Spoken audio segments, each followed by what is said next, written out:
Hello friends, कैसे हो। आज हम ऐसे टॉपिक के बारे में आज बात करेंगे जिसके बिना टेक्निकल्स अधूरा है, या फिर आप शेयर मार्केट में टेक्निकल्स का ज्ञान पूरा नहीं होगा। वो चीज़ है सपोर्ट और रेजिस्टेंस। दोस्तों, बिना सपोर्ट और रेजिस्टेंस के आप टेक्निकल एनालिसिस नहीं कर सकते। क्यों टेक्निकल एनालिसिस में सपोर्ट और रेजिस्टेंस का इतना ज़्यादा महत्व है, वो सारी चीज़ें हम देखेंगे और समझने की कोशिश करेंगे कि सपोर्ट और रेजिस्टेंस होता क्या है और ट्रेडिंग में उसका यूज़ कैसे करें। तो आइए चलते हैं हमारे स्क्रीन पे, ये आपके सामने स्क्रीन। तो ये है मेरा जीरो तक का काइट का प्लेटफॉर्म दोस्तों। यहाँ पे मैंने निफ्टी 50 का 2 घंटे का चार्ट ओपन किया है दोस्तों, ताकि मैं आपको समझा सकूँ अच्छी तरह से कि सपोर्ट और रेजिस्टेंस होता क्या है। ओके, तो आप देख सकते हैं यहाँ पे, मैं इसको लाइन चार्ट कर देता हूँ। अभी देखिए दोस्तों, लाइन चार्ट में आपको समझ में आएगा कि प्राइस कैसा मूव हो रहा है ना। तो यहाँ पे मैं ड्राइंग दिखा देता हूँ। यहाँ पे मूव होती है, नीचे जाती है, नीचे में फिर यू टर्न लेती है। तो जहाँ से यू टर्न लेती है प्राइस, उस जगह को कहते हैं सपोर्ट। ठीक है, नीचे में सपोर्ट रहता है और ऊपर में रेजिस्टेंस रहता है।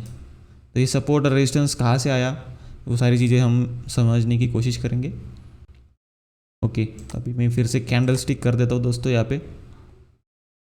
तो बेसिकली सपोर्ट क्या होता है, जब प्राइस ऊपर से नीचे जाती है तो वो सपोर्ट उसके लिए एक पत्थर के जैसा एक्ट करता है, जिसके कारण प्राइस उसके नीचे नहीं जा पाती और फिर वहाँ से बाउंस कर जाती है। मतलब क्रिकेट में जब आप गेंद फेंकते हो ग्राउंड के ऊपर, वो ग्राउंड के ऊपर टकरा के फिर एक बाउंस देती है ना।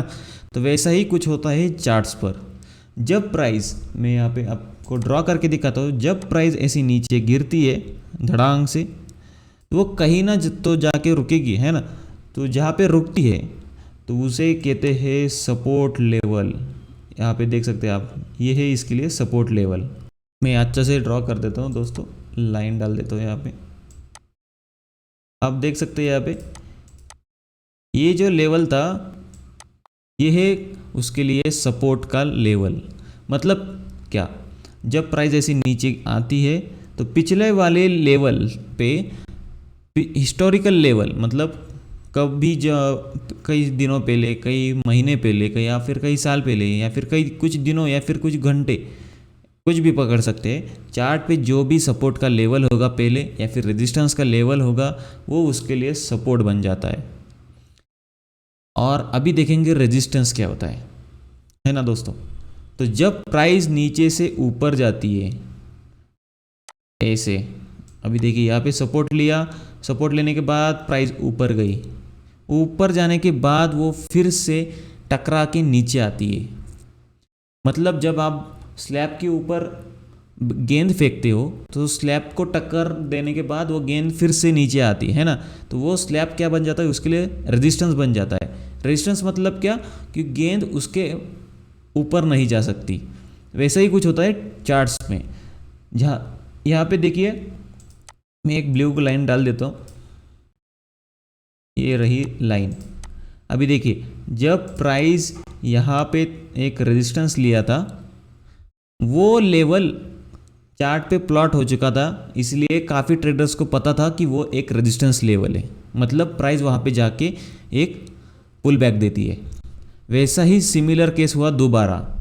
यहाँ पे देखिए, जब प्राइस ऊपर गई फिर से नीचे आ गई, उसी लेवल से टकरा के फिर से प्राइस नीचे आती है, तो वो लेवल बन जाती है उसके लिए रेजिस्टेंस। अभी देखिए, फिर बाद में क्या होता है, फिर से ऊपर जाती है, फिर रेजिस्टेंस लेती है, रेजिस्टेंस लेने के बाद फिर नीचे आती है प्राइस। देख रहे हैं आप कितनी बार कोशिश की अभी प्राइस ने वहाँ पे रेजिस्टेंस लेने की, 3 बार कोशिश की। फिर चौथी बार फिर से ट्राई करता है प्राइस, फिर नीचे आता है। अभी एक और बात देखिए, नीचे में ये जो प्राइस का आपको सपोर्ट दिख रहा है नीचे में, ये भी उसके लिए एज ए सपोर्ट है, क्योंकि यहाँ पे उसने एक सपोर्ट लिया, सॉरी, यहाँ पे एक सपोर्ट लेता है, यहाँ पे भी एक सपोर्ट लिया है, यहाँ पे भी सपोर्ट ले रहा है ना दोस्तों। तो ये दूसरा सपोर्ट है। ऐसे कई सारे सपोर्ट्स होंगे चार्ट्स पे, कई सारे रेजिस्टेंस भी होंगे। तो आपको आइडेंटिफाई करता आना चाहिए कि सपोर्ट कौन सा है और रेजिस्टेंस कौन सा है। अभी जो सपोर्ट है वो हमेशा सपोर्ट ही रहेगा ऐसा नहीं रहता दोस्तों, और जो रेजिस्टेंस है वो भी हमेशा के लिए रेजिस्टेंस ही रहेगा ऐसा भी नहीं रहता है। जब चार्ट में कोई भी प्राइस, अभी मैं आपको ब्लैंक चार्ट पे दिखा देता हूँ,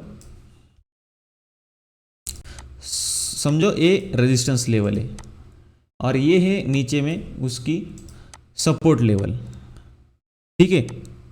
तो जब प्राइस इसके दोनों के बीच में खेलती है और रेजिस्टेंस लेती है, रेजिस्टेंस लेने के बाद नीचे आई, फिर सपोर्ट लिया, सपोर्ट लेने के बाद पहले जो रेजिस्टेंस हुआ करता था उसको अगर ब्रेक करती है प्राइस तो वहाँ पे एक ब्रेकआउट हो जाता है ना। लेकिन वो लेवल अब उसके लिए रेजिस्टेंस ना रहते हुए एक सपोर्ट बन जाती है। इसलिए दोबारा जब वो प्राइस नीचे आती है तो उसी लेवल से एक सपोर्ट लेके वो फिर से बाउंस कर जाती है, और इस तरह से ट्रेडिंग चलती रहती है, चार्ट्स चलते रहते। और आपने कई बार ऐसा नोटिस भी किया होगा कि प्राइस जहाँ से ब्रेकआउट देती है वहीं पे सपोर्ट लेती है और फिर से भागने लगती है। तो ये था रेजिस्टेंस का ब्रेकआउट होने पे जो रेजिस्टेंस था वो सपोर्ट बन जाता है। अभी देखेंगे उसका दूसरा पार्ट, मतलब कि आपका सपोर्ट में अगर ब्रेकआउट आता है, मतलब देखिए अभी प्राइस ऐसी मूव कर रही थी, यहाँ पे एक रेजिस्टेंस लिया, रेजिस्टेंस लेने के बाद फिर नीचे आई, एक सपोर्ट लिया यहाँ से, फिर बाउंस हुई, फिर ऊपर जाती है, फिर रेजिस्टेंस लेती है, और जैसे ही बाद में इस सपोर्ट को ब्रेक करती है दोस्तों, वो सपोर्ट उसके लिए एक रेजिस्टेंस बन जाता है। मतलब क्या, मतलब जब वो प्राइस फिर से रिवर्स करेगी और उस लेवल पे आएगी तो वहाँ से वो फिर से नीचे की तरफ बाउंस करेगी, है ना दोस्तों। तो अभी देखिए ये जो ब्लू लाइन थी वो उसके लिए एक रेजिस्टेंस बन चुकी है जो कि पहले सपोर्ट थी। इसलिए याद रखिए कोई भी सपोर्ट परमानेंट नहीं रहता या फिर कोई भी रेजिस्टेंस परमानेंट नहीं रहता। आपको डिफाइन करता आना चाहिए कि वो प्राइस के हिसाब से वो सपोर्ट है या रेजिस्टेंस है ना। तो अभी हम जाएंगे चार्ट्स पे। ये है आपके जो हमारा चल रहा था टेक्निकल्स। अभी देखिए निफ्टी ने कैसे मूव किया है, ये है आपके सामने। अभी यहाँ पे सपोर्ट लिया निफ्टी ने, है ना। यहाँ पे एक ब्रेकआउट दिया था दोस्तों, देखिए रेजिस्टेंस का ब्रेकआउट, लेकिन वो ब्रेकआउट सस्टेन नहीं हुआ और फिर से वो प्राइस धड़ांग से नीचे आई। यहाँ पे भी उसने नीचे वाला सपोर्ट ब्रेक किया, मतलब यहाँ पे भी उसने एक फेक सिग्नल दिया था दोस्तों, देखिए। लेकिन फिर से वो अंदर चला गया और जो उसका ओरिजिनल रेजिस्टेंस लेवल था वहाँ से वो फिर से एक पुल बैक देता है या फिर बाउंस कहते, देखिए फिर से वो टर्न आउट होता है और नीचे जाता है। और ये कब हुआ, आज के दिन हुआ है दोस्तों। ये जो रेड बड़ी वाली रेड कैंडल देख रहे हैं ये आज हुआ था। आप चाहिए तो 5 मिनट का चार्ट ओपन करके देखिए आज निफ्टी कैसा मूव हुआ था। अभी देखिए ये जो ग्रीन कैंडल है यहाँ पे, है ना दोस्तों, तो उस ग्रीन कैंडल का सपोर्ट लेके आज मार्केट ने रिकवर किया है दोस्तों। देखिए आप देख सकते हैं जहाँ पे एक ग्रीन कैंडल ने सपोर्ट लेके ऊपर भागा था मार्केट प्रीवियसली, और ये कब हुआ था यहाँ पे देख सकते हैं आप 21 जून की डेट है दोस्तों, आप नीचे में देख सकते हैं 21 जून 2021, और वहीं पे आज मार्केट ने सपोर्ट लिया है। ये मैं ड्राइंग निकाल देता हूँ यहाँ से। अभी देखिए ये है रेड कैंडल, और रेड कैंडल का जो निचला वाला वीक है लकड़ी वो देखिए वहाँ तक गई और फिर से बायर्स वहाँ पे आ पहुँचे और बायर्स ने उस मार्केट को फिर से ऊपर की तरफ ढकेल दिया।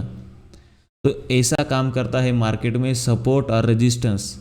इसलिए आपको समझना चाहिए कि मार्केट आज क्यों गिरा और गिरने के बाद दोपहर के बाद उसमें फिर से तेज़ी क्यों बनी, और ये तेज़ी कहाँ तक चलेगी अभी दोस्तों, फिर से ये ऊपर वाली जो रेजिस्टेंस है 15,900 वहाँ तक ये तेज़ी चलेगी।